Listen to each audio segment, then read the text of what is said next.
So just want to give an update on what I have going on. I'm starting to scale this operation up and basically get as many good pumps as I can out of what I have to work with right now.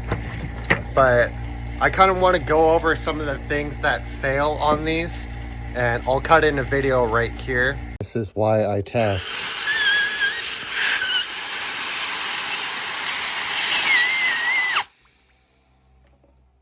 So what you just saw, it's either a failure of this O-ring or the bellow itself.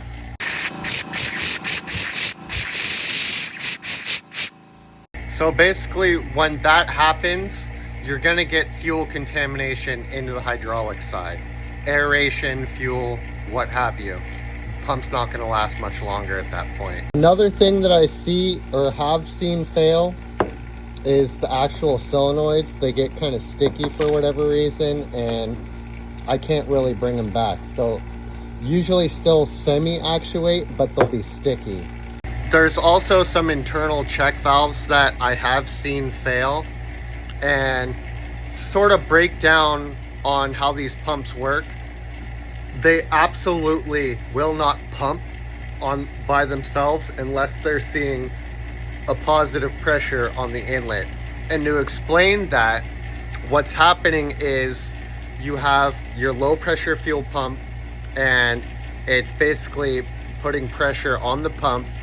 It goes through a check valve, which then fills these hydraulic chambers, and then once this plunger starts to expand and press back down into this cavity, the pressure inside becomes greater than the pressure pushing in from the low pressure side, causing that check valve to shut. Then another check valve opens up under the high pressure and allows the high pressure to exit out and go to the fuel rail.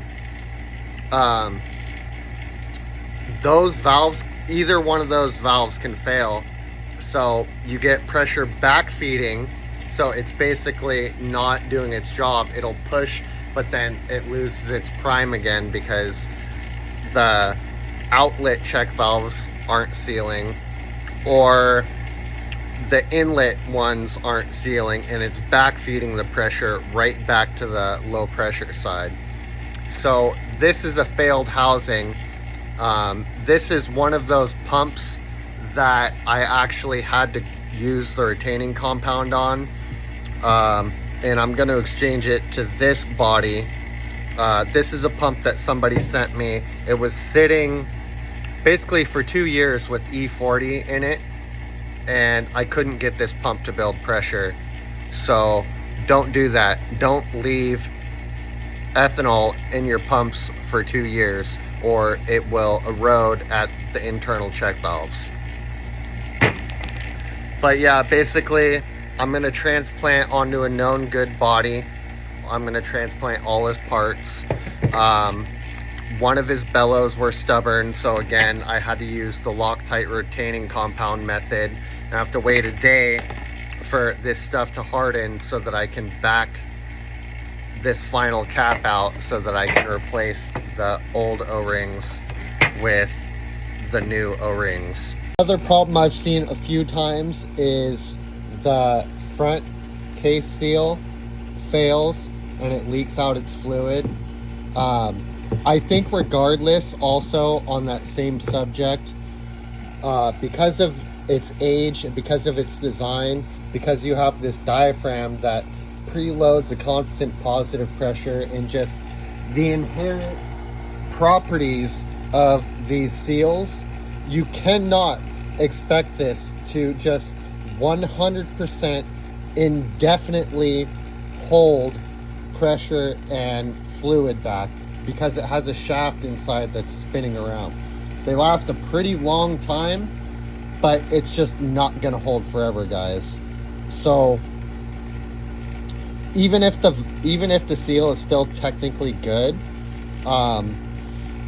it can run out of fluid, so to speak, or positive pressure. Because one of the jobs of this diaphragm, I explained in another video, is that it's pulled back about 90% of its capacity, and its job is to hold a constant positive pressure inside of this case. So it's trying to squeeze the fluid.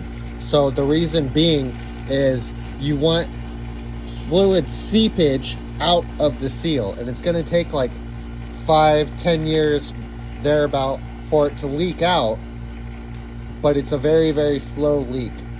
And as it leaks down and loses pressure, eventually this thing's going to run out of travel, and then at that point the case is no longer has positive pressure in it, and then you can start to get air ingress. Then it aerates and the pump stops working. Things that could fail, which I haven't seen fail, would be the diaphragm itself. I'm sure they can and have. They use I imagine a similar retaining compound to actually glue these back in. Also, in theory, you could have wear that happens and develops between this. It develops too much play and no longer makes a tight seal. But other than that, after a lot of fucking trial and error, guys, a lot of experimentation, a lot of failures, I believe that I finally got this process pretty much dialed in to where it needs to be to successfully rebuild these pumps and bring them back to life.